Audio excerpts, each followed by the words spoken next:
সব উপরের দিকে তাকায় থাকবে আর বলবে, আল্লাহ আমারে বাঁচাও, আল্লাহ আমারে রক্ষা করো।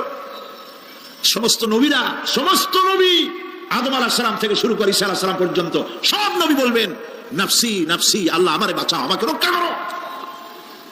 কোথায় যাবে আপনার পীর সাহেব? একমাত্র ব্যক্তি বিশ্ব নবী মুহাম্মদুর রাসূলুল্লাহ সাল্লাল্লাহু। মানুষেরা হয়রান হয়ে যাবে, আদম আলাইহিস সালামের কাছে যাবে, আবাল বাশার আপনি প্রথম মানুষ, আমরা বিপদে শেষ হয়ে গেছি, 50,000 বছর দাঁড়ায় আছি। কয় বছর দাঁড়ায় থাকতে হবে? কোথায় আছে? এই কোরআন শরীফ 50,000 সানা মিম্মা তাউদ্দুন। এই পৃথিবীতে গণনা করলে 12 মাসে 1 বছর, 12 বছরে 1 যুগ, এরকম করে করে 50,000 বছর পৃথিবীতে গুনলে যত বড় লম্বা হয়, বিচারের দিনটা এত বড় লম্বা হবে। সবাই বলবে, আদম আলাইহিস সালাম আমাদের জন্য একটু আল্লাহকে সুপারিশ করুন যেন তিনি আমাদের বিচারটা তাড়াতাড়ি করে দেন।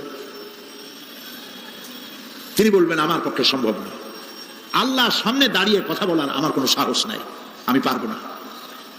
নূহ আলাইহিস সালামের কাছে যাও। নূহ আলাইহিস সালাম বলবেন, আমি পারবো না। মুসা আলাইহিস সালামের কাছে যাও। তিনি বলবেন, আমি পারবো না। ইব্রাহিম আলাইহিস সালামের কাছে যাও। একজন আরেকজনের কাছে পাঠাবো। সর্বশেষ ঈসা আলাইহিস সালামের কাছে লোকেরা আসবে, হাসরবাসী। ঈসা আলাইহিস সালাম বলবেন, আমি তো পারবোই না, কারণ পৃথিবীর শত শত কোটি নাসারারা আমাকে আল্লাহর ছেলে বলেছে, অথচ আমি তাদের তা বলতে বলিনি। আমি নিজের ব্যাপারেই আজকে শঙ্কিত, আমারে তারা আল্লাহর ছেলে বলছে। আল্লাহ আজকে আমার সাথে কি ব্যবহার করবেন আমি তো জানি না, আমি নিজেই বিপদে আছি। তবে আমি তোমাদের ব্যাপারে একটা পরামর্শ দিতে পারবো। একজন ব্যক্তি আছে যার কাছে গেলে তিনি কথা বলতে পারবেন, তিনি বিশ্বনবী রাহমাতুল লিল আলামিন জনাব মুহাম্মদ রাসূলুল্লাহ সাল্লাল্লাহু আলাইহি ওয়াসাল্লাম। তার কাছে চলে যাও, হাসরবাসীরা তার কাছে চলে যাবে। নবীজি সকলের কথা শুনে সিজদায় পড়ে কাঁদতে থাকবেন। তিনি বলবেন, হাসরবাসীদের কাজ সুস্থ করবেন, এই কাজ আমার কাজ, আমি বলবো আল্লাহ পাককে। তিনি সিজদায় পড়ে কাঁদবেন। রব্বুল আলামিন প্রশ্ন করবেন, হে আমার রাসূল, আপনার তো আজকে কান্দার দিন না, আপনি কাঁদেন কেন? আমি আপনাকে মাকামে মাহমুদ দিয়েছি, কাউসারের মালিক বানাই দিয়েছি। আপনি জান্নাতে প্রবেশ করার আগে কেউ বেহেশতে যাইতে পারবে না, এই সম্মান দিয়েছি, কাঁদেন কেন? নবীজি বলেন, রব্বুল আলামিন যা তুমি আমার জন্য বরাদ্দ রেখেছো সব আমি পেয়েছি বা পাবো, আমি কান্দি আমার উম্মতের কি হবে? আল্লাহ রাব্বুল আলামিন তাকে পারমিশন দিবেন, আপনার নেককার জান্নাতি উম্মতগুলি আপনি বেছে নিন। নবী করিম সাল্লাল্লাহু আলাইহি ওয়াসাল্লাম পারমিশন পাবেন। আল্লাহর পারমিশন ব্যতি রেখে আল্লাহর দরবারে কথা উচ্চারণ করার ক্ষমতা কারো হবে না। সুবহানাল্লাহ। এই কথা ভাববার কোনো কারণ নাই। অমুক পীর সাহেবের অনেক মুরিদ আছে, সব মুরিদ টুরিদ নিয়ে নারায়ে তাকবীর জিন্দাবাদ, পীর সাহেব জিন্দাবাদ, এই সমস্ত বাদ বোধ কামে লাগবে না। ওয়া কুল্লুহুম ইয়াতিহি ইয়াউমাল কিয়ামাতি ফারদা। কিয়ামতের দিন প্রত্যেককে একজন একজন করে আসতে হবে আল্লাহর দরবারে। আল্লাহ বলেছেন, একজন একজন একজন, মিছিল করার উপায় নেই। আল্লাহ রাব্বুল আলামিনের দরবারে হাজির হয়ে যাবে সেই কঠিন হাসরের ময়দানে বাঁচার জন্য। নবীজি দোয়া শিখায় দিয়েছেন, দোয়া করো, আল্লাহুম্মা হাসিবনি হিসাবান ইয়াসীরা। পড়েন আমার সাথে, আল্লাহুম্মা হাসিবনি হিসাবান ইয়াসীরা, আল্লাহুম্মা হাসিবনি হিসাবান ইয়াসীরা। হে আল্লাহ, তুমি আমার সহজ হিসাব নাও। নবী করিম সাল্লাল্লাহু আলাইহি ওয়াসাল্লাম নিজেই দোয়া করেছেন। চিন্তা করেন, আল্লাহ পাক নিজে, আল্লাহ তাআলা তিনি নিজে প্রশ্ন করবেন এবং পাপগুলি দেখাই দেবেন, এই সব পাপ করছো। মানুষ, আল্লাহর বান্দা ভয় চোটে কলিজা গলা দিয়ে বেরিয়ে যেতে থাকবে, বেরিয়ে যেতে চাইবে, তার বাষ্পরুদ্ধ হয়ে আসবে, বলতে থাকবে, আল্লাহ আমি করে ফেলেছি, আমি মাপ চাই, তোমার কাছে ক্ষমা ভিক্ষা চাই। আল্লাহ রাব্বুল আলামিন বান্দার কাকুতি বিনতির দিকে লক্ষ্য করে বলবেন, বান্দারে আমি তোকে ক্ষমা করে দিলাম। এটাই হলো হিসাব ইয়াসির, সহজ হিসাব। এই সহজ হিসাব কার কিসমতে আছে, কার কিসমতে নাই আমরা কেউ জানি না। এই দুনিয়াটাকে আল্লাহ পাক বানাইছিলেন পরীক্ষা নেওয়ার জন্য। কি জন্য? পরীক্ষা নেওয়ার জন্য। পরীক্ষায় যার যে বয়স এখন আছে, এখানে আমার যা বয়স, আপনার যা বয়স, এই বয়সে যা যা করছি এখন হিসাব করেন। ছোটবেলায় ওই মাছের কাঁচা গলার মধ্যে ঢুকছিল, তখন ক্লাস 2-তে পড়ি। এরকমের একটা ঘটনা মনে আছে কিনা? মনে নেই? অন্যের বাড়ির আম পাড়তে গিয়া বাড়িওয়ালার সামনে পড়ছিলেন, 2টা থাপ্পড় দিয়েছিল, এসব কথা মনে আছে না? আছে কিনা? এই ছোট্ট ছোট্ট কথাগুলি, কোন পুকুর পরে আসার খাইছিলাম, কেরা মারছিল, সেই ছোট্টবেলা থেকে এই পর্যন্ত এই ছোট্ট কথাগুলি যদি মনে থাকে, তাহলে বড় বড় পাপ কি কি করছেন তা মনে নাই? তাহলে নিজের হিসাব নিজে করো। কিয়ামতে আল্লাহ পাক আমলনামা হাতে দিবেন, বলবেন পড়ো, ইকরা কিতাবাক, পড়ো তোমার আমলনামা। তুমি তোমার হিসাবের জন্য আজকে তুমি নিজেই যথেষ্ট। পড়ে দেখো কি করছো। ইন্না লিল্লাহি ওয়া ইন্না ইলাইহি রাজিউন। হযরত ওমর ফারুক রাদিয়াল্লাহু তাআলা আনহু, তিনি একবার অন্ধকার রাত্রে যাচ্ছিলেন, পিছনে ছিল অনেক লোকজন ছিল। হাঁটতে হাঁটতে তিনি প্রশ্ন করলেন, আচ্ছা তোমাদের মধ্যে কি কেউ আছে এমন বলতে পারো যে কোরআন শরীফের মধ্যে সব থেকে হতাশাব্যঞ্জক আয়াত কোনটি? একজন জবাবে বললেন, অন্ধকার পিছনে, অন্ধকারের মধ্যে পিছন থেকে একজন জবাব দিল, ফামাইয়ামাল মিসকালা যাররাতিন খায়রান ইয়ারা ওয়া মাইয়ামাল মিসকালা যাররাতিন শাররান ইয়ারা। এর অর্থ হলো, পৃথিবীতে কেউ যদি ছোট্ট একটি পাপ নেকির কাজ করে, সরিষা পরিমাণ নেকির কাজ যদি করে সেটা দেখতে পাবে, সরিষা পরিমাণ পাপের কাজ যদি করে সেটা দেখতে পাবে। ওমর রাদিয়াল্লাহু তাআলা আনহু কাঁদতেছিলেন, কিয়ামতে সব নেকি আর পাপ যা যা করছি সব দেখানো হবে। ইন্না লিল্লাহি ওয়া ইন্না ইলাইহি রাজিউন।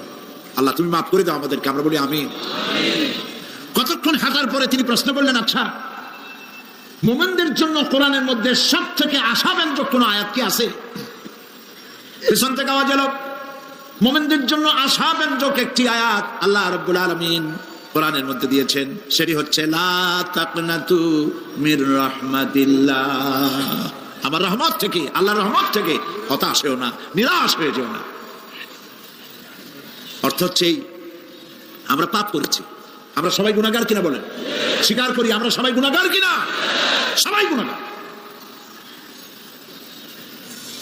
এই গুনাহগার মানুষগুলি যদি গুনাহে তওবা করে, গুনার জীবনে করব না তওবা করে কেউ যদি আল্লাহর রহমতের দিকে এক বিঘত অগ্রসর হয়, হাদিসে কুদসির ভিতরে এসেছে, আল্লাহ পাক বলেন আমি আমার ওই বান্দার দিকে এক হাত আগায়া যাই।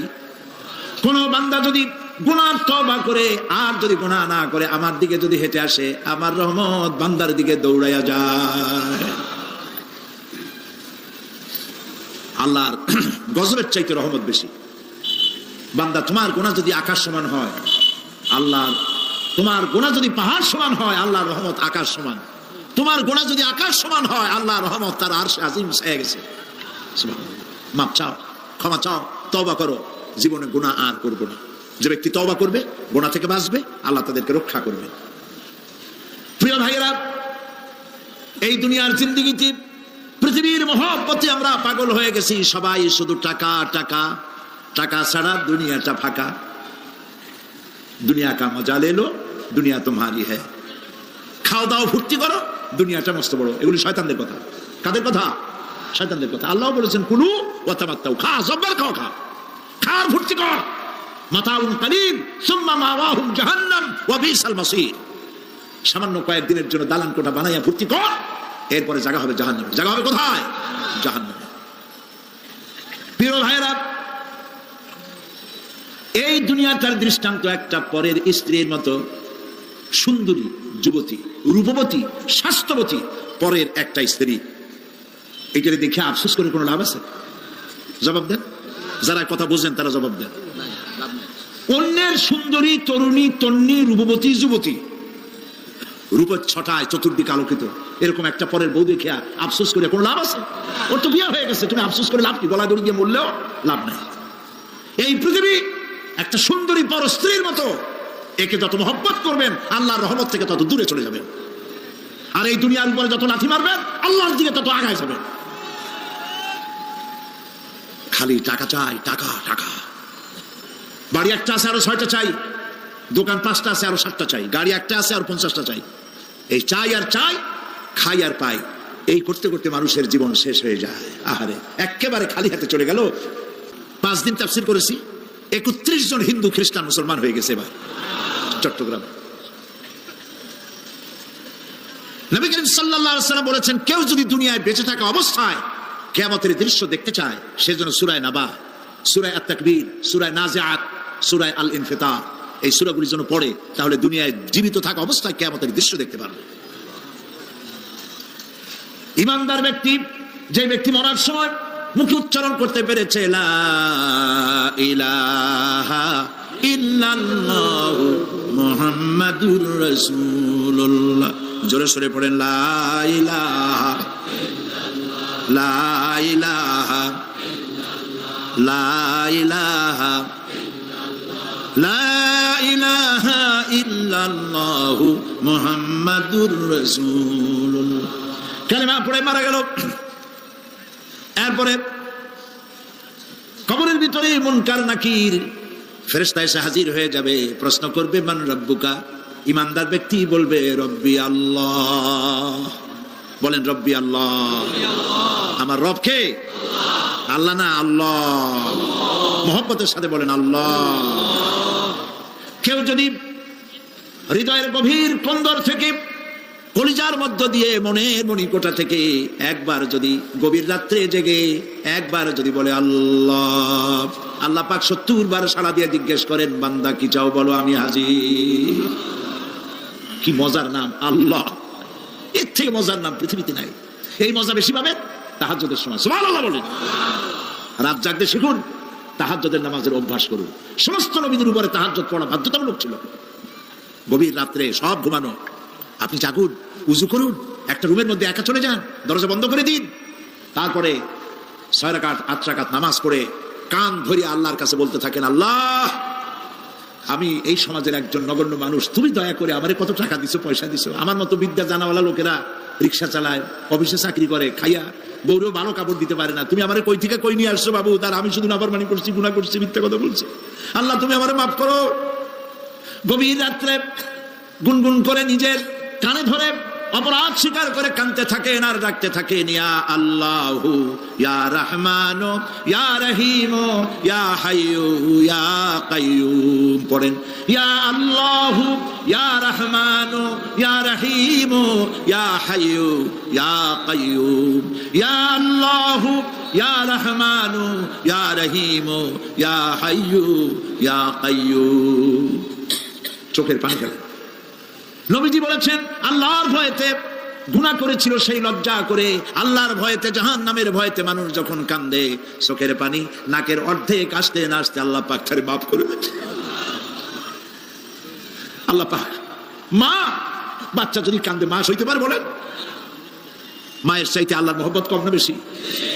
মহব্বতকে আল্লাহ পাক 100 ভাগ করেছেন, 1 ভাগ সারা বিশ্বের মাঝে ছড়িয়ে দিয়েছেন, আর 99 ভাগ আল্লাহ তার নিজের মধ্যে রাখছেন। 1টা ভাগ ছেড়ে দিলেন পৃথিবীতে। সেই ভাগের থেকে যেটুকুন মুরগি পেল, মুরগি তার বাচ্চা ঠেকাবার জন্য চিলের সাথে লড়াই করে, শিয়ালের সাথে লড়াই করে, গরু হাতির সাথে লড়াই করে, মানুষ তার সন্তানকে বাঁচাবার জন্য জীবনটাও দিয়ে দেয়। 1টা ভাগের যতটুকুন পেলাম, সেই মহব্বত যদি আমার এত তীব্র হয় স্ত্রীর জন্য, সন্তানের জন্য, তাহলে 99টা ভাগ মহব্বত যে আল্লাহর কাছে বান্দার জন্য, তার দয়া কত বেশি। এই জন্য কবরের ভিতরে প্রশ্ন হবে, কে তোমার রব? মুমিন ব্যক্তি বলবে রব্বি আল্লাহ, আমার রব আল্লাহ। ওয়ামা দীনুকা, তোমার দিন কি? বলবে দীনুনাল ইসলাম। ওয়ামান নবিয়ুকা, তোমার নবীকে? ওই লোক বলবে নবিয়ুনা মুহাম্মাদুর রাসূলুল্লাহ সাল্লাল্লাহু আলাইহি ওয়াসাল্লাম। হাদিসে এসেছে, ওই সময় নবীজির চেহারা মোবারক দেখানো হবে, প্রশ্ন করা হবে, মা কুনতা তাকুলু ফি হাদার রাজুল, এই লোক সম্পর্কে তোমার ধারণা কি? লোকটি বলবে হাদা নবিয়ুনা মুহাম্মাদুর রাসূলুল্লাহ সাল্লাল্লাহু আলাইহি ওয়াসাল্লাম, ইনি তো আল্লাহর রাসূল, আমার নবী। সঙ্গে সঙ্গে গায়েব থেকে আওয়াজ হবে, ফাফরিসু বিল জান্নাতি ওয়ালবিসু বিল জান্নাহ। ও আমার ফেরেশতারা, আমার বান্দার জন্য জান্নাতের বিছানা কবরের মধ্যে বিছায় দাও, আর আমার বান্দাকে জান্নাতের পোশাক পরায় দাও। জান্নাতের পোশাক পরায় দাও, জান্নাতের বিছানা বিছায় দাও, আর তার কবরটাকে প্রশস্ত করো, ইলা মাদ্দা বাসারা, যদ্দূর তার চোখের দৃষ্টি যায় অদ্দূর বড় বানায় দাও কবর। ফেরেশতারা বলবেন, নোম কানাউমুল উরুস, দুলামিয়া যেমন বাসর সজ্জায় বউ নিয়ে ঘুমায়, তুমি আরামে ঘুমায় থাকো, ইলা ইয়াউমিল কিয়ামা। ভাই সাহেব, এই পৃথিবীর সব ফাঁকিবাজি, মোহ, সব মোহ, স্ত্রী, পুত্র, পরিজন, মাল, ধন, কিচ্ছু না, কোনো দাম নাই। আল্লাহকে ভয় করুন, আল্লাহকে ভয় করে চলুন। ভয় তো করতে পারলাম না। এত বড় একটা রমজান মাস চলে গেল, রোজার ছিল তাকওয়া সৃষ্টি করার জন্য, সারা জীবন রোজা রাখলাম, মুত্তাকি হইতে পারলাম না। এটা ঠিক কিনা বলুন? সারা জীবন রোজা রাখলাম, মুত্তাকি হইতে পারি নাই। এখনো মিথ্যা কথা বলি, ওজনে কম দেই, খাদ্যে ভেজাল দেই। কথা ঠিক কিনা? মিথ্যা কথা বলতেছেন। মিথ্যা কথা বলা কবিরা গুনাহ, মিথ্যা কথা বলা সমস্ত গুনার মা। কথায় কথায় মিথ্যা বলা হচ্ছে। দোকানদারি করতেছেন, কষ্ট করে মাল কিনছেন, লাভের জন্যই তো কিনছেন, মিথ্যা কন কেন? ওজনে কম দিচ্ছেন, ভেজাল দিতেছেন, ভেজাল দিয়া কম দিয়া কয় টাকা উপার্জন করবেন? আর কতগুলি খাইতে পারবেন আপনি? চাউলের মধ্যে তুষ দিলেন, কুড়া দিলেন, পাথর দিলেন। আহারে মুসলমান, কি কপাল পোড়া! ওজন দিতে গিয়া একটু খিস দিয়া ধরে যেদিকে পাথরটা, আর মালটা যেদিকে সেদিকে একটু নিচু করে দেয়। যে কেনে সে মনে করে মাশাআল্লাহ, লোকটা তো খুব ভালো, আমার তো বেশি দিছে। কিন্তু বাড়ি যায় দেখবেন আপনারা 14 গ্রাম কম দিয়েছে। ও 14 গ্রাম তো যায় না, এখন তো গ্রাম বলে। আগে তো আমরা ছটাক মটক বলছি, এখন গ্রাম বলে সুবিধার জন্য। এগুলি কি আমি বানায় বলতেছি না? কথা ঠিক। লাভটা কি? কি লাভ? জমিনের আইল ছেলতেছেন, পরের জমিন দখল করতেছেন, বোনেরে ঠকাইছেন, ভাইরে ঠকাইছেন, ভাইয়ের সম্পত্তি ফেরত দেন নাই। আহা, এই যে দুরবস্থার সৃষ্টি হলো, আমলের পরিবর্তন হলো না। মসজিদ বানাইছি সব দালান, মসজিদগুলি সব বিল্ডিং হয়ে গেছে। নবী করিম সাল্লাল্লাহু আলাইহি ওয়াসাল্লাম বলেছেন, মাসাজিদুহুম আমিরাতুন ওয়া হিয়া খারাবুম মিনাল হুদা। মসজিদগুলি সব দালান হয়ে যাবে শেষ যুগে। এগুলি নবী করিম সাল্লাল্লাহু আলাইহি ওয়াসাল্লাম ভবিষ্যৎবাণী। মসজিদগুলি কি হবে? সব বিল্ডিং হয়ে যাবে। ওয়া হিয়া খারাবুম মিনাল হুদা, হেদায়েত থেকে খালি হয়ে যাবে। হেদায়েত নেই, খালি মসজিদ, building, tiles, mosaic, air condition সব আছে, হেদায়েত নেই। কবি বলতেছেন, মসজিদ তো বানা লি হ্যায় শব ভর মে ঈমান কি হারারত ওয়ালু নে, মন পুরানা পাপি রহা বরসোं में नमाजी बनना শেখা। মন চাইছে তাড়াতাড়ি করে মসজিদ একটা বানাই ফেলাইছে, কিন্তু বছর বছর নামাজ পড়লো, মন সেই পুরানা পাপি রয়ে গেছে, সেই পাপ থেকে সে বাঁচতে পারে নাই। এই জন্য বিশ্ব কবি আকবাল বলেন, মসজিদ মে मरसिया खाए के नमाजी न रही, मस्जिद में मरसिया खाए के नमाजी न रही, यानी वो साहिबे औसाफ हिजाजी न रही। মসজিদ আর কাঁদতেছে, আমার সেই নামাজি কই? যেই নামাজিরা যখন নামাজ পড়তো, পাখি এসে মাথার উপরে বসতো, পাখিতে বুঝতে পারতো না যেটা মানুষ না গাছ। সুবহানাল্লাহ। আর এখন ইমাম যদি নামাজ পড়তে আত্মাহিত করতে দেরি করে, ধীরে ধীরে পড়তেছে, পিছন থেকে সিগন্যাল মারা শুরু করে।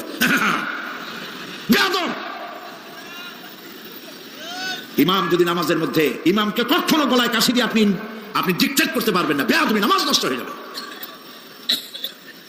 অনেকে করে কিনা বলো, ওর নিজেরটা শেষ হয়ে গেছে, এই জন্য ইমাম করে না কেন, সেই জন্য কাশি দেয়। এটা ফাজলামি করার জায়গা নয়। প্রিয় ভাই সব, সুতরাং আমল যদি ভালো না হয়, মসজিদ সুন্দর বানায় লাভ হবে না। আমল যদি ভালো না হয়, সুন্দর জামা টুপি পরে কোনো লাভ হবে না। শরীরে হয়েছে ক্যান্সার আর মাথায় মাখতেছে লক্ষ্মীবিলাসের তেল, লাভ আছে? বলেন লাভ আছে? কোনো লাভ নাই। আমল পরিবর্তন, মিথ্যা ছাড়তে হবে, মিথ্যা ছাড়তে হবে। ওয়াদা করতে পারবেন যে মিথ্যা বলবো না? পারবেন? ওজনে কম দেব না, ওয়াদা করতে পারবেন? জমিনের আইল ঠেলবো না, পরের হক নষ্ট করবো না, অহংকার করবো না, পারবেন? তাহলে জান্নাতের রাস্তা ক্লিয়ার হবে, নইলে ক্লিয়ার হবে না। ওয়াদা করি, বলেন ইয়া আল্লাহ। দুই হাত উঁচু করেন, বলেন ইয়া আল্লাহ, তোমার পবিত্র নামে কসম করি, ওয়াদা করি, যতদিন পর্যন্ত মালাকুল মউত আমার মাথার কাছে না আসতেছে, ফরজ নামাজ, ফরজ রোজা ছেড়ে দেব না। ইয়া আল্লাহ, আর মিথ্যা কথা বলবো না, ওজনে কম দেব না, খাদ্যে ভেজাল দেব না, অধীনস্থ নারীদেরকে বেপরদা রাখবো না, অহংকার করব না, সুদ খাবো না, সুদ দেব না, ঘুষ খাবো না, ঘুষ দেব না, শিরক করব না, বিদআত করব না। আল্লাহ তাআলা তুমি দয়া করে আমার ওয়াদা কবুল করো, আমিন। হাত নামা, আল্লাহ পাক কবুল করুন, সবাই বলেন আমিন। যদি এই ওয়াদা পালন করতে পারি, জান্নাতের রাস্তা ক্লিয়ার হয়ে যাবে। আর ওয়াদা পালন করতে পারবো না, ওয়াজের মাহফিলে এসে কোনো লাভ নেই। বছরের পর বছর ওয়াজ শুনবেন, আমলের পরিবর্তন হবে না, কোনো লাভ নাই। দোকানদারেরা ওজন টোজন ঠিক মতো দেন, মিথ্যা কথা বলা বাদ দেন, ওজন একটু কমাইয়া দিয়া, খাদ্যে ভেজাল দিয়া, কোনো লাভ নাই। এগুলি আপনি কবরে নিতে পারবেন না, শুধু পাপ আর পাপ। কথা বুঝে আসছে আপনাদের? প্রত্যেকটি মানুষকে তাওহীদবাদী হতে হবে, শিরক মুক্ত হতে হবে। শিরক হলো মাজারগুলিতে গিয়ে মনের আশা আকাঙ্ক্ষা সেখানে বলা, এটি হচ্ছে শিরক। এই কাজ আপনারা করবেন না। কুমিল্লা কি মাজার আছে? আছে? কোন মাজারে যাবেন না, কোনোদিন যাবেন না, কোন প্রয়োজন নাই। বিপদে পড়েছেন, উজু করবেন, মসজিদে চলে যাবেন, সুবহানাল্লাহ বলেন। যাবে না, অশ্লীল পোস্টার লাগানো যাবে না। আমি গতকাল এখানে বলেছি, কুমিল্লার ডিসি সাহেবকে আমি গত রাত্রে তার সঙ্গে আমি কথা বলেছি, তিনি একমত হয়েছেন। কুমিল্লার কোন দেওয়ালে সিনেমার অশ্লীল পোস্টার থাকতে পারবে না। সিনেমা ব্যবসায়ীদের বলে দিবেন, আপনারাও বলে দিবেন তাদেরকে, সিনেমার ব্যবসা করো, অশ্লীল ছবি দেখাইতে পারবে না। বাইরে লেখা থাকবে, একটার ভিতরে কাটপিস দেখাবা ইংলিশ ছবি। এই হারাম ব্যবসা, সিনেমার ব্যবসা যারা করে ওদের মতো কপাল পোড়া আকাশের নিচে জমিনের উপরে আর নাই। কারণ কি জানেন? কারণ কি? আরে বাবা থামো, কারণ কি সেটা শোনে। কারণ হচ্ছে মসজিদ যে বানাইলো, ওই মসজিদে যতদিন নামাজ হবে, জিকির হবে, তেলাওয়াত হবে, কিয়ামত পর্যন্ত যে পয়সা দিছিল সে সওয়াব পাবে।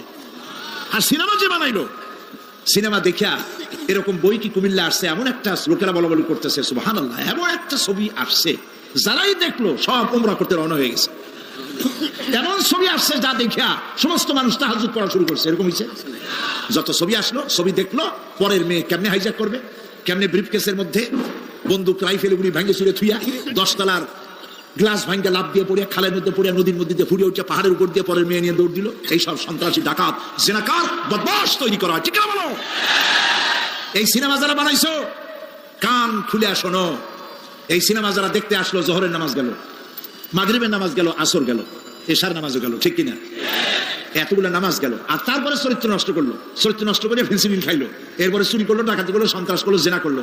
বেটা তুই মর, যে সিনেমা বানাইছো মর, মরে দেখবি কিয়ামত পর্যন্ত এই সিনেমা দেখে যত লোকের চরিত্র নষ্ট হয়েছে সমস্ত পাপ মাথায় নিয়ে কিয়ামত আল্লাহর দরবারে দাঁড়াতে হবে। সুতরাং সিনেমার ব্যবসায়ীরা কানে ধরে সিনেমার ঝাঁটা বেড়ে দূর করে দাও। যদি মুসলমান হও, মুসলমানের যদি জন্ম দিয়ে থাকে, সিনেমার ব্যবসা বাদ দিয়ে দাও। আল্লাহ রহম করুক বলেন আমি। কপাল পোড়া না হইলে সিনেমার ব্যবসা, এত ব্যবসা থুইয়া তুমি মানুষের চরিত্র ধ্বংস করার জন্য ব্যবসা করতেছ। এরপরে আকাশ সংস্কৃতি, কে যাবে?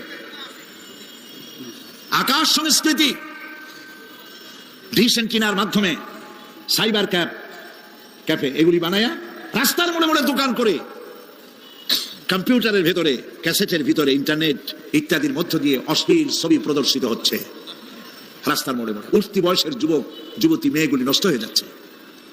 নাউজুবিল্লাহ বলে। এগুলি জনগণকে ঐক্যবদ্ধ হতে হবে, এগুলির বিরুদ্ধে মোকাবেলা করতে হবে, সরকারকে এগিয়ে আসতে হবে অশ্লীলতা বন্ধ করার জন্য। কারণ আল্লাহ পাক বলেছেন, প্রকাশ্য এবং গোপনীয় সব রকমের অশ্লীলতা আল্লাহ পাক হারাম করে দিয়েছেন। অশ্লীল কোনো কাজ করা যাবে না। প্রিয় ভাই সব, আমরা যদি আমাদের আমলকে গঠন করতে পারি, কিয়ামতের দিন নাজাত পাবো। আমল যদি গঠন করতে না পারি, তাহলে কিয়ামতের দিন বাঁচার কোনো উপায় নাই। প্রিয় ভাইয়েরা, এখন মোনাজাত হবে, মোনাজাতের পরে আজান হবে। রব্বানা যালামনা আনফুসানা ওয়া ইন লাম তাগফির লানা ওয়া তারহামনা লানাকুনান্না মিনাল খাসিরিন। সবাই পড়েন আমার সাথে, রব্বানা যালামনা আনফুসানা ওয়া ইন লাম তাগফির লানা ওয়া তারহামনা লানাকুনান্না মিনাল খাসিরিন। হে আল্লাহ তাআলা, তোমার আরশে আজিম থেকে তাকায় দেখো, কুমিল্লার ঈদগাহ ময়দানে বিশাল ময়দান, রাস্তাঘাট, মানুষ উপচে পড়েছে, লাখো জনতা। আমরা গুনার বোঝা নিয়ে তোমার দরবারে হাত তুলেছি। রব্বুল আলামিন, আমাদের গুনার দিকে তাকায়ও না, আমাদের চোখের দিকে আর মুখের কাকুতি মিনতির দিকে তাকায়া আমাদের জিন্দেগির গুনাহ মাফ করে দাও। রব্বুল আলামিন, সারা জীবন নাফরমানি করেছি, শিরক বিদআত সহ এমন কোন গুনাহ নাই যা কম বেশি আমরা করি নাই। আল্লাহ তাআলা দয়া করে আমাদের জীবনের গুনাহ মাফ করে দাও। আয় আল্লাহ তাআলা, আমাদের মধ্য থেকে যাদের আব্বাজান দুনিয়া থেকে বিদায় হয়ে গেছে, আমাদেরকে কত কষ্ট করে তারা মানুষ করেছিলেন, আজকে তারা দুনিয়ায় নাই। আল্লাহ তাআলা, বিদেশে যদি আত্মীয় স্বজন চলে যায়, মাসে মাসে অথবা প্রতিদিন টেলিফোনে খবরও পাওয়া যায় আমাদের মা বাপ দুনিয়া থেকে বিদায় হয়ে গেছে, বছরের পর বছর, যুগের পরে যুগ, কি অবস্থায় আছে কোনো খবর জানি না। রব্বুল আলামিন, আমাদের গর্ভধারিণী জনম দুঃখিনী মা নিজে না খেয়ে আমাদেরকে খাওয়াইছেন, গর্ভে রেখে কষ্ট করেছেন, ডেলিভারি করতে কষ্ট করেছেন। 2.5 বছর বুকের দুধ খাওয়াইয়া মানুষ করেছেন। আমাদের মা বাপ যাদের দুনিয়া থেকে বিদায় হয়ে গেল, আল্লাহ কবরটাকে জান্নাতের টুকরা বানায়া দাও। রব্বির হামহুমা কামা রব্বায়ানি সগীরা। সবাই পড়েন রব্বির হামহুমা কামা রব্বায়ানি সগীরা। আয় আল্লাহ তাআলা, সারা পৃথিবীতে আজ মুসলমানদের বড়ই দুর্দিন, মুসলমানদের পক্ষে কথা বলার লোক আজ আর নাই। আল্লাহ তাআলা, কাশ্মীরের মুসলমানেরা কষ্ট পেতেছে, তাদেরকে পাখির মতো গুলি করে হত্যা করা হচ্ছে। প্যালেস্টাইনি মুসলমানদেরকে অভিশপ্ত ইহুদিরা মারতেছে। আল্লাহ তাআলা, বাগদাদে যে ইরাকে অনেক নবীর মাজার আছে, মাহবুবে সুবহানি, কুতুবে রব্বানি, শেখ মহিউদ্দিন আব্দুল কাদের জিলানী রহমতুল্লাহ আলাইহি যে মাটিতে শুয়ে আছেন, মুসলমানের দেশ। আল্লাহ তাআলা, কাফেরেরা সব ঐক্যবদ্ধ হয়েছে, মুসলমান দেশগুলি শেষ করে দেবে। আল্লাহ তোমার কাছে সাহায্য চাই। চেচনিয়া, বসনিয়া, প্যালেস্টাইন, কাশ্মীর সহ দুনিয়ায় যত জায়গায় মুসলমানেরা বিপদে আছে, আল্লাহ তুমি নিজে সাহায্য করো। রব্বুল আলামিন, আমরা মুসলমান, আমরা গুনাহ করেছি, সাহায্য চাবার মতো যোগ্যতা হারিয়ে ফেলেছি। আল্লাহ আমরা স্বীকার করি আমরা গুনাহগার। আল্লাহ আমরা হাজারবার স্বীকার করি, নত শিরে স্বীকার করি আমরা গুনাহগার। কিন্তু একটা ভালো পরিচয় আমাদের আছে, সেই পরিচয়টা হলো আমরা তোমার হাবিবের উম্মত। আল্লাহ তাআলা, তোমার হাবিবের সাদকায় আল্লাহ তুমি দুনিয়ার মুসলমানদের দিকে রহমতের নজরে তাকাও। আল্লাহ আমাদের জীবনের গুনাহ মাফ করে দাও। আল্লাহ মুসলমানদেরকে তুমি সাহায্য করো। রব্বুল আলামিন, কিয়ামতের দিন যেদিন পায়ের নিচে হবে তামার মতো মাটি, গুনাহগারের মাথার চান্দি ফেটে গিয়ে মগজগুলো গলে গলে পড়বে, জিহ্বাটা নাভিস্থল পর্যন্ত ঝুলে পড়বে, ময়দানে সারা পড়বে পানি পানি বলে। আল্লাহ ওই দিনে তোমার হাবিবের হাতের কাউসারের পেয়ালা আমাদের নসিব করে দিও। তোমার হাবিব বলেছেন 3000 বছর ধরে তুমি জাহান্নামের আগুনকে উত্তপ্ত করেছো, রক্ত মাংসের শরীর নিয়ে আমরা আগুনে জ্বলতে পারবো না। আল্লাহ জাহান্নামের আগুন আমাদের জন্য হারাম বানায়া দাও। আল্লাহুম্মা আজিরনা মিনান নার। সবাই পড়েন আল্লাহুম্মা আজিরনা মিনান নার, আল্লাহুম্মা আজিরনা মিনান নার। আল্লাহ তাআলা, আমাদের আকীদা, আমাদের বিশ্বাস হলো এই, আমরা এখন কোথায় বসা তুমি দেখতে পাচ্ছ, আমরা কি বলতেছি তুমি নিশ্চয়ই শুনতে পাচ্ছ। তুমি একটু তাকায় দেখো তো বাবু, এতগুলি হাত তো কোনো পীরের দরবারে ওঠে নাই, কোনো বাজারে গিয়ে ওঠে নাই, কোনো মন্ত্রীর কাছে ওঠে নাই, কোনো প্রেসিডেন্টের কাছে ওঠে নাই। রাজা ধীরাজ, সম্রাটের সম্রাট, বিশাল আকাশের মালিকের কাছে হাত তুলেছি, মালিক খালি হাতে ফেরত দিও না, মালিক খালি হাতে ফেরত দিও না। হে আকাশের মালিক, হে জমিনের মালিক, হে আমাদের রব, আমাদেরকে খালি হাতে ফেরত দিও না বাবু। আল্লাহুম্মা লা তারুদ্দানা খাইবিন, আল্লাহুম্মা লা তারুদ্দানা খাইবিন। আল্লাহ তাআলা একেবারে কিছু না দিয়া খালি হাতে ফেরত দিও না। কয়েক সেকেন্ড আমি আপনাদের জন্য ছাড়লাম, মাথা নিচু করুন, চোখ বন্ধ করুন, যার যা বলার বলেন, দোয়া কবুল হয়ে যাবে ইনশাআল্লাহ। বলেন, যার যা বলার দরকার মিনতির সাথে কাকুতি মিনতি করে বলেন।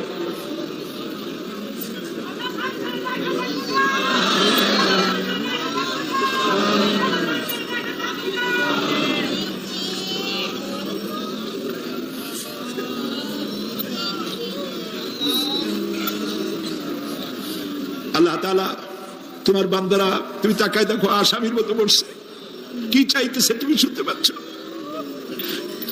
আমরা সবাই ভিক্ষুক, তুমি বলেছো ওয়াল্লাহু গানিয়্যুন ওয়া আনতুমুল ফুকারা, আমরা ফকিরের গোষ্ঠী আর তুমি গানি, আমরা ভিক্ষুক আর তুমি দাতা।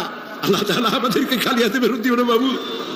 এই মাঠ থেকে কেউ যেন গুনার বোঝা নিয়ে বেরিয়ে না যায় বাবু। আল্লাহ তাআলা, সিরাতুন নবী কমিটি প্রত্যেক বছর মাহফিল করতেছে, আল্লাহ তাদেরকে কবুল করো। আল্লাহ তাআলা, জনাব এম এস চৌধুরী সাহেব বার্ধক্যে পৌঁছে গেছেন, তার স্ত্রীর প্রতি, তার প্রতি রহম করো। ওনার সাথে যারা আছে, কাজী দিন মোহাম্মদ সাহেব, রব সাহেব সহ যারা আছেন, সকলের প্রতি রহম করো। আল্লাহ তাআলা, কুমিল্লাকে ইসলামী আন্দোলনের দুর্গ বানায় দাও। শিবিরের যে ছেলেটি ক্যান্সার রোগাক্রান্ত হয়েছে, ডাক্তার বলেছে 3-4 মাসের বেশি বাঁচবে না, কিন্তু তুমি ভালো জানো আল্লাহ পাক, আমরা এই ছেলেটির জীবন তোমার কাছে ভিক্ষা চাইতেছি বাবু, তুমি ভিক্ষা দিয়া দাও। আল্লাহ তাআলা, এইভাবে যাদের কিডনি নষ্ট হয়েছে, হার্টের বাল্ব নষ্ট হয়েছে, তুমি মেহেরবানি করে তাদেরকে তা দিয়ে দাও। আল্লাহ প্রত্যেকের প্রতি তুমি রহম করো। আল্লাহ তাআলা, আর একটা কথা বলি, তুমি তো সেই মহান সত্তা যার কাছে বেশি চাইলে অসন্তুষ্ট হও না। পৃথিবীতে সবাই বারবার চাইলে অসন্তুষ্ট হয়, তুমি বরং না চাইলে অসন্তুষ্ট হও। মাবুদ, তুমি দয়া করে আমাদের বিবি বাল বাচ্চা যা দান করেছো সবগুলিকে দিনদার বানাও, নামাজি বানাও, পরেশগার বানায় দাও। ওকে নির্ধারণ করা হয়েছে যেভাবে, সেইভাবেই করতে হবে। পানি বলেন, পাহাড় বলেন, পাখি বলেন, চন্দ্র বলেন, গ্রহ বলেন, নক্ষত্র বলেন, সব জিনিস বাই হুক অ্যান্ড ক্রুক আল্লাহর হুকুম মানতে বাধ্য। কোরআনে কারিমে আল্লাহ পাক বলেছেন করে দিয়েছে, সুবহানাল্লাহ। মানুষকে আল্লাহ পাক ইখতিয়ার দিয়েছেন, ইচ্ছে করলে মাহফিলে আসতে পারেন, ইচ্ছে করলে সিনেমায় ঢুকতে পারবেন, অসুবিধা নেই। অসুবিধার জন্য কিয়ামত, ওখানে হিসাব হবে। এখানে আপনি সূর্য চন্দ্র ফেরেশতারও কোনো মাজাল নাই, কোনো ইখতিয়ার নাই আল্লাহর হুকুমের বাইরে কিছু করে। আল্লাহ যা করতে বলেছেন তাই করতে হবে, এর বাইরে এক চুলও নড়তে পারবে না। কিন্তু মানুষেরা করতে পারবে। মানুষ ইচ্ছে করলে নামাজ রোজা ছাড়তে পারে, ইচ্ছে করলে আল্লাহর অমান্য করতে পারে। এটা তার বিচারের জায়গা না, এটা হলো পরীক্ষার জায়গা। এটা কিসের জায়গা? পরীক্ষার জায়গা। এখানে আপনি কামাই করলে ওখানে কিছু পাবেন, এখানে কামাই না করলে কিছু পাবেন না। আরো সোজা করে বলি, কোন কৃষক, যে কৃষক আষাঢ় মাসে শ্রাবণ মাসে জমিন চাষ করে না, পৌষ মাসে তার গোলায় ধান আসবে? কথা বুঝেন নাকি বুঝেন? পৌষ মাসে গোলায় ধান আসবে? কোনো পাগলও বলবে না যে তুমি তো চাষই করো নাই, তুমি তোমার জমিনের ফসল তোমার ঘরে আসবে কেন? কাজী এই দুনিয়ায় পরীক্ষা দিলে এখানে রেজাল্ট হয়, এখানে গাছ লাগাইলে এখানে ফল দেয়। কিন্তু মানুষের জন্য আল্লাহ পাক যে আমল তৈরি করেছেন, পরীক্ষা নেবেন, সেই পরীক্ষার রেজাল্ট এখানে হবে না। পরীক্ষার রেজাল্ট আউট হবে কোথায়? আখিরাতে। বলেন সবাই, কোথায় হবে পরীক্ষার রেজাল্ট আউট হবে? কোথায়? আখিরাতে। এখানে আপনি যা কামাই করবেন এখানে রিটার্ন দেওয়া হবে না। এখানে যা কামাই করবেন সমস্ত কামাই 700 গুণ বর্ধিত আকারে কিয়ামতে আল্লাহ আপনার হাতে ধরাই দিবেন। আল্লাহর ওয়াদা কখনো মিথ্যা হয়? মিথ্যা হয় রাজনৈতিক দলের নেতারা, এই জাতীয় লোকেরা যারা মঞ্চে আসে আর বলে যে বল আমাদের ভোট দেন, আমরা ক্ষমতায় যাইতে পারলে আপনারা না খাইয়া কেউ মরবেন না। কিন্তু কি খাইয়া মরবে তাও কয় না। সেদিন শুনলাম এই যে নির্বাচন এখন একটা চলতেছে, স্লোগান বাপ দাঁড়াইছে, ছেলে তো বলে রহিম ভাই আমার ভাই, তোমার ভাই, বাপের নাম রহিম। তারপরে শুনলাম বলতেছে বেগুন ভাইয়ের চরিত্র, আজকে নাম রাখে তো আদর করে বেগুন পটল, বেগুন ভাইয়ের চরিত্র ফুলের মতো পবিত্র। আমি আরেকজনের পাশে থেকে কইল যে নামাজ পড়ে না একক, তো এমনই ফুলের মতো চরিত্র। তো দুনিয়ার ময়দানে আপনি যা কামাই করবেন এখানে রেজাল্ট আউট হবে, এখানে আপনি পাবেন ফল, এখানে পাবেন। যা করবেন এখানে গাছ লাগাবেন, ফল লাগাবেন, এখানে পাবেন। আর আল্লাহর জন্য যেটা করবেন সেটার ফল, সেটার রেজাল্ট কিয়ামতে বাইরে হবে। সুবহানাল্লাহ। এখানে পরীক্ষা দিয়ে যদি কেউ ফেল করে, ম্যাট্রিক পরীক্ষা দিয়ে ফেল করেছে, ফাজেল পরীক্ষা দিয়ে ফেল করেছে, আবার পরীক্ষা দিয়ে পাস করার সুযোগ আছে, আবারও ফেল করেছে, আবারও পরীক্ষা দিয়ে পাস করার সুযোগ আছে। 10 বার যদি ফেল করে আরো 10 বার পরীক্ষা দিয়ে পাস করার সুযোগ আছে। কিন্তু কিয়ামতের দিন আল্লাহ রাব্বুল আলামিনের জীবনের পরীক্ষায় কোনো মানুষ যদি আল্লাহর আদালতে ফেল করে বসে একবার, দ্বিতীয়বার পরীক্ষা দেওয়ার আর কোনো সুযোগ নাই। এই পৃথিবীতে যদি কেউ নিম্ন আদালতে মামলায় হেরে যায়, জজ কোর্টে করবে, যদি হেরে যায় হাইকোর্টে করবে, হেরে গেলে আপিল করবে সুপ্রিম কোর্টে, সুপ্রিম কোর্টেও যদি হেরে যায় তাহলে প্রেসিডেন্টের কাছে আপিল করবে, সুযোগ আছে কয়েকবার।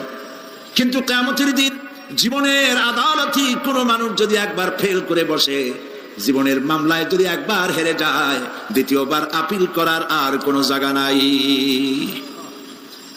সে আখিরাতে রেজাল্ট আউট হবে।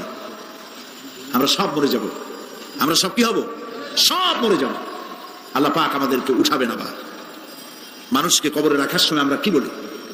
মিনহা খালাকনাকুম, জানেন না? পড়েন, মিনহা খালাকনাকুম ওয়া ফিহা নুঈদুকুম ওয়া মিনহা নুখরিজুকুম তারাতান উখরা। এই মাটি দিয়ে তোমাকে তৈরি করা হয়েছিল, এই মাটির মধ্যে রেখে গেলাম, এর থেকে আবার তোমাকে উত্থিত করা হবে। কে বলতেছেন কথা? আল্লাহ পাক বলছেন, আল্লাহ তাআলা বলছেন। কি নিষ্ঠুর এই পৃথিবী, ভেবে দেখেছেন কি একবারও কি ভেবে দেখেছেন এই পৃথিবী কত নিষ্ঠুর? এই সন্তান সন্ততি সব একটি মোহ, একটি মায়া, একটি মহব্বত, একটি প্রতারণা। যে বউয়ের জন্য হারাম ইনকাম করেছেন, যে সন্তানদের জন্য হারাম ইনকাম করেছেন, জান দিলেন, রক্ত দিলেন, জীবন দিলেন, সারা রাত কষ্ট করেছেন, দৌড়দৌড়ি করেছেন, যখন মরে গেলেন যে বাচ্চাটা আপনি করে না দিলে কলিজা ঠান্ডা হয় না, সেই বাচ্চা বলবে, মাকে বলবে, মা বাপের লাশ যে রুমে আছে আমার সেখানে নিও না, আমার ভয় করে। ঠিক কিনা? স্ত্রীও আরো 2-1 লোক না হলে লাশের ঘরে থাকতে পারবে না, তারও ভয় করবে। থাকলে বড় জোর মা থাকতে পারে, বাপ থাকতে পারে। যাকে বিবাহ করার পর অনেক সন্তান আছে, মা বাপকে চোখে দেখতে পারে না, বউর কথা মতো মায়ের সাথে কথা বলা বন্ধ করে দেয়। হয়তো কুমিল্লা এরকম নাও থাকতে পারে, বউ তো নালিশ করছে, মায়ের সাথে কথা বলে, আবার বলে এই বুড়িটা মরে না কেন? নাউজুবিল্লাহ, নাউজুবিল্লাহ। বুড়িটারে মরার কথা বলতেছো তুমি? তোমার ছোট্টবেলায় যখন তোমার টাইফয়েড হয়েছিল, অসুখ করেছিল, গরিব বাবা, বাড়িতে ল্যাপ নাই, খাতা নাই, তোষক নাই, সেই জায়গায় মা তার কাপড় বিছায় দিয়া বুকের উপরে নিজের শরীরের উষ্ণতা দিয়া বাঁচায় রাখার চেষ্টা করেছে, নিজে না খেয়ে খাওয়াইছে, অসুখ সারে না। মা ওই মুমূর্ষ বাচ্চার সেরানে তার মাথার কাছে বসে তাহাজ্জুদের নামাজ পড়ে কোরআন শরীফ তেলাওয়াত করে চোখ দিয়া পানি পড়ে আর বলতে থাকে, রব্বুল আলামিন আমার জীবনটারে দিয়া আমার কলিজার টুকরা সন্তানটারে বাঁচাইয়া দাও। যেই মা নিজের জীবন দিয়া সন্তান বাঁচাইতে চাইলো, সেই সন্তান আজকে বউ পাইয়া মাকে ভুলে যায়, মায়ের সাথে খারাপ ব্যবহার করে। আল্লাহ রাব্বুল আলামিন বলেছেন, মা বাবার সঙ্গে খারাপ ব্যবহার করো না, ভালোবাসায় কথা বলো। ওয়াকুল্লাহুমা কাওলান কারীমা, সম্মান সূচক কথা বলো। মা বাবার জন্য দোয়া করো আমার কাছে। কে বলতেছে? আল্লাহ তাআলা বলছেন দোয়া করো আমার কাছে এই ভাষায়, রব্বিরহামহুমা কামা রাব্বায়ানি সাগীরা। পড়েন সবাই, রব্বিরহামহুমা কামা রাব্বায়ানি সাগীরা। আয় আমার রব, আমার মা বাপ যেমন ছোটবেলায় আমাকে অত্যন্ত যত্ন করে লালন পালন করেছে, আল্লাহ তাআলা তুমি দয়া করে আমার মা বাপকে তোমার রহমতের করে লালন পালন করো। সুবহানাল্লাহ। প্রত্যেক নামাজের পর সকলে এই দোয়া পড়বেন, মনে থাকবে? মনে থাকবে? প্রিয় ভাই সব, সেই কিয়ামতের মাঠে আমাদেরকে উঠতে হবে, আল্লাহর দরবারে উঠতে হবে। সেই সময় আমাদেরকে কেউ উপকার করবে না। ইয়াওমা লা ইয়ানফাউ মালুন ওয়ালা বানুন, সম্পদ আর সন্তান সন্ততি কোনো কাজে লাগবে না। মা তার সন্তানকে চিনবে না, সন্তান তার মাকে চিনবে না, বাপ তার সন্তানকে চিনবে না, কেউ কাউকে পরিচয় দিবে না। কি মারাত্মক অবস্থা! মানুষ চরম অসহায় হয়ে যাবে। চতুর্দিকে ফেরেশতার আনাগোনা, সূর্য মাত্র 1 হাত উপরে, প্রচন্ড তাপ নিয়ে সূর্য অবস্থান নেবে, মাথার চান্দি ফেটে গিয়ে গুনাহগারের মাথার মগজ গলে গলে পড়তে থাকবে। পিপাসার যন্ত্রণা জিহ্বাটা ঝুলে কুকুরের মতো করে নাভিস্থল পর্যন্ত ঝুলে পড়বে। কেউ উপকার করবে না, কেউ জিগাবেও না। অনেক লোক আছে পীরের কাছে মুরিদ হয় আর মনে করে পীর সাহেব তারে কিয়ামতে সুপারিশ করবে। অসম্ভব। আয়াতুল কুরসির মধ্যে আমরা পড়ি, মান যাল্লাযী ইয়াশফাউ ইনদাহু ইল্লা বিইজনিহি। কে আছে এমন? কার হিম্মত আছে আল্লাহ পাকের বিনা অনুমতিতে কথা বলে? সুবহানাল্লাহ বলে। কোথার পীর, কোথার খাজা বাবা হারায় যাবে। ইব্রাহিম আলাইহিস সালামের মতো পয়গম্বর কি মনে করে? আল্লাহর খলিল। ইব্রাহিম আলাইহিস সালাম আল্লাহর কি? আল্লাহর খলিল। আল্লাহর খলিল কিয়ামতের দিন বলবেন, আল্লাহ পাক, আয় আল্লাহ তাআলা, আমার বাপের কাছে আমার একটা ওয়াদা ছিল, আমি সুপারিশ করব তার জন্য, তুমি দয়া করে আমার বাপকে জাহান্নাম থেকে ক্ষমা করো, আমি তার জন্য সুপারিশ করতেছি। আল্লাহ তাআলা বলবেন, ইব্রাহিম তোমার সুপারিশ মঞ্জুর হলো না। কথা বুঝতেছেন না? বুঝতেছেন না? ইব্রাহিম আলাইহিস সালাম যদি বাপের জন্য সুপারিশ করতে না পারে, ইব্রাহিম আলাইহিস সালাম তিনি যদি তার বাপের জন্য সুপারিশ করিয়া যদি ব্যর্থ হন, আপনার পিসাব কোন কামে লাগবে চিন্তা করেন। নবী করিম সাল্লাল্লাহু আলাইহি ওয়াসাল্লামকে প্রশ্ন করা হয়েছে, হে রাসূল আপনার আব্বা আম্মার অবস্থা কি হবে? কথা কি শোনেন নাকি? আপনার আব্বা আম্মার অবস্থা কি হবে? নবী করিম সাল্লাল্লাহু আলাইহি ওয়াসাল্লাম বলেছেন, আমি আমার আব্বা আম্মার কোন উপকারে আসব না। ইন্না লিল্লাহি ওয়া ইন্না ইলাইহি রাজিউন। তাহলে কোন সাহসে মনে করতেছেন কোন পীর কোন একটা বিদেশ থেকে দেশের থেকে একটা নাসিল হলো আর ওইটার পিছনে পিছনে দৌড়াবেন, সে আপনারা নাসাদ দেবে, তার পায়ে চুমা খাবেন? এই পায়ে হাত দিয়ে কদম বুঝি করা বাদ দেন। টাকা ইনকাম করার জন্য মানুষকে ভুল পথে পরিচালিত করছে অনেক পীর, আছে না? খালি মানুষের টাকা দেয়, জামায় অনেক পকেট, খালি টাকা নেওয়ার সমানে ঢুকাইতে থাকে চতুর্দিক দিয়ে, বাইরে বোঝার উপায় নাই। কিন্তু অনেক পীর আছে এমন, ঢাকা শহরে বড় বড় মার্কেটের মালিক, আমি জানি, বড় বড় মার্কেটের মালিক, বিরাট ব্যবসায়ী, জামা পরিষ্কার করে না 2 মাসেও। মানুষে দেখাবার জন্য গামছাটা নাকের কাছে ধরে ফট ফট করে আওয়াজ করে, মনে হয় যেন কাঁদতেছে। আর্টিফিশিয়াল তাসান্নুর হাবিজাবি জিকির শিখায়।